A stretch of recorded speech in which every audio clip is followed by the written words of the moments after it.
میرے اور آپ کے آقا و مولا نے ارشاد فرمایا قیامت کے دن میرے سب سے قریب وہ ہوگا جو کثرت سے میرے اوپر درود پڑھنے والا ہوگا۔ تو یہ حضور کی قربت کا ضامن ہے درود۔ تو اس لیے اپنی اولاد کو حضور علیہ السلام پر درود پڑھنے کی ترغیب دو۔ بچپن میں ہی اپنے گھر کے اندر مجالس درود قائم کرو۔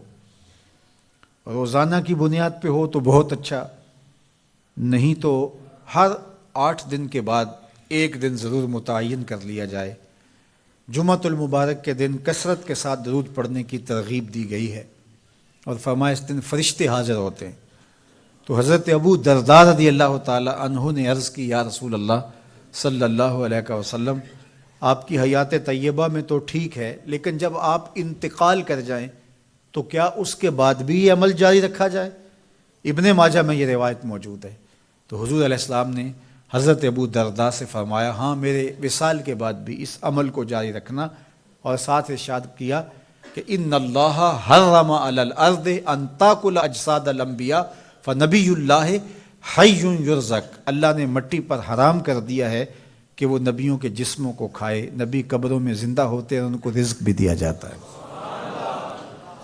تو کہا کہ یہ میرے بعد بھی میرے اوپر درود کے سلسلے کو جاری رکھنا۔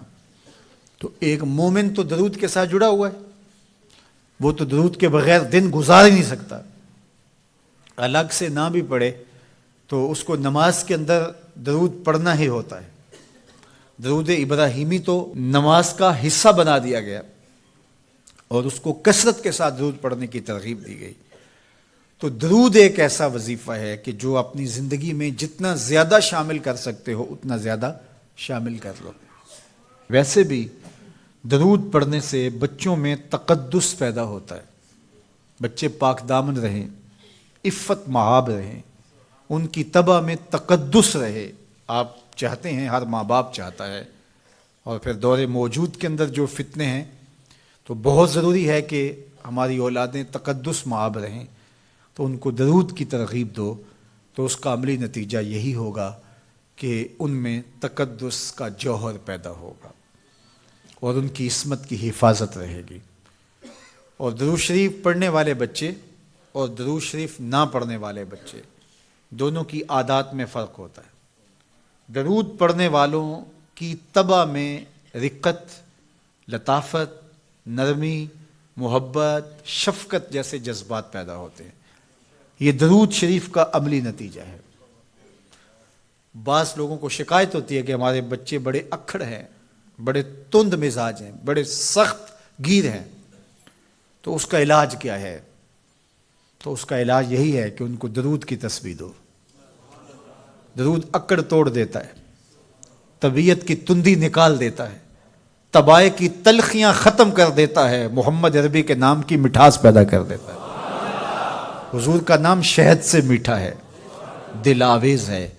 کھنڈ میں اتنی مٹھاس نہیں ہے، شکر اور گڑ میں اتنی مٹھاس نہیں ہے، شہد میں اتنی مٹھاس نہیں ہے، قند اور نبات میں اتنی مٹھاس نہیں ہے جتنی نام محمد میں رکھی گئی۔ ان کا نام لبوں پر آئے، میٹھا میٹھا منہ ہو جائے، ان کے بول بہاروں جیسے اور اصحاب ستاروں جیسے، ان سا پیارا اور نہ کوئی، ان سے بچھڑ کے لکڑی روئی، جب وہ سیر کو جایا کرتے سر پہ بادل سایا کرتے۔ میرے شہر کے ایک پنجابی شاعر ہیں، انہوں نے تو قلم ہی توڑ دیا نا، تینوں سینے دی میں ٹھنڈ آکھاں، اگر آپ کا ذوق ہو تو، تینوں سینے دی میں ٹھنڈ آکھاں، شہد گلاب تے کھنڈ آکھاں، تینوں نبیاں دا میں لاڑا آکھاں، تیرے ہجر دے وچ میں ہاڑا آکھاں۔ تو ان کا نام ہی میٹھا ہے، دل آویز ہے۔ تو درود غصہ ختم کرتا ہے، طبیعت کی تلخی اور تندی مٹا دیتا ہے، اکھڑ پن ختم کرتا ہے۔ تو آپ اگر چاہیں کہ اولاد اکھڑ ہے تو ان کو کسی طرح درود پہ لے آئیں، درود کی تسبیح ان کے ہاتھ میں دے دیں، تو ان کی طبع میں نفاست بھی آئے گی، ان کی طبع میں لطافت بھی آئے گی، ان کی طبع میں رقت بھی آئے گی، ان کی طبع میں محبت بھی آئے گی، ان کی طبع کے اندر جو ہے وہ لیاقت بھی پیدا ہوگی۔ درود پڑھنے والا بچہ ذہنی استعداد میں درود نہ پڑھنے والے بچے سے بہتر ہوتا ہے۔ یہ بھی آپ تجربہ کر کے دیکھ لیں، دو بچے برابر ذہنی استعداد رکھتے ہوں اور ان میں سے ایک بچہ درود پڑھتا ہو اور ایک درود نہ پڑھتا ہو تو درود پڑھنے والا بچہ آگے ہوگا۔ یہ درود کی برکتیں ہیں، یہ درود کی رحمتیں ہیں۔ تو درود کثرت سے پڑھنا اپنی اولاد کو سکھائیں گے۔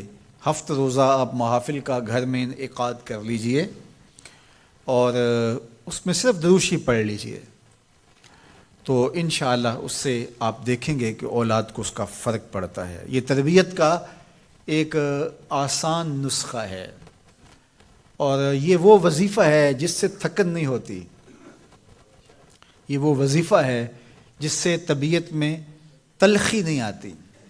کہتے ہیں وظیفہ میں نے پڑھا ہے تو وظیفہ پڑھتے پڑھتے میری طبیعت میں یہ ہو گیا ہے، وہ بات کہتے ہیں وظیفہ الٹ پڑ گیا ہے۔ بڑے وظیفے الٹ پڑھ سکتے ہیں لیکن درود الٹ نہیں پڑتا، درود ہے ہی سیدھا، یہ الٹوں کو بھی سیدھا کر دیتا ہے۔ تو درود پڑھیں اور یہ منہ بھی میٹھا رکھے گا، یہ دل بھی ٹھنڈا رکھے گا، یہ دنیا بھی ٹھنڈی رکھے گا اور آخرت بھی ٹھنڈی کر دے گا۔ درود چراغ بھی ہے، درود کستوری بھی ہے، خوشبو بھی ہے، مہک بھی ہے، شہد بھی ہے، گلاب بھی ہے، کھنڈ بھی ہے اور سینے کی ٹھنڈ بھی ہے۔ تو درود اپنی طبع کے اندر اچھی طرح سے راسخ کر لیں اور اپنی اولادوں کی طبع میں اس کو راسخ کریں، اس سے آپ عملاً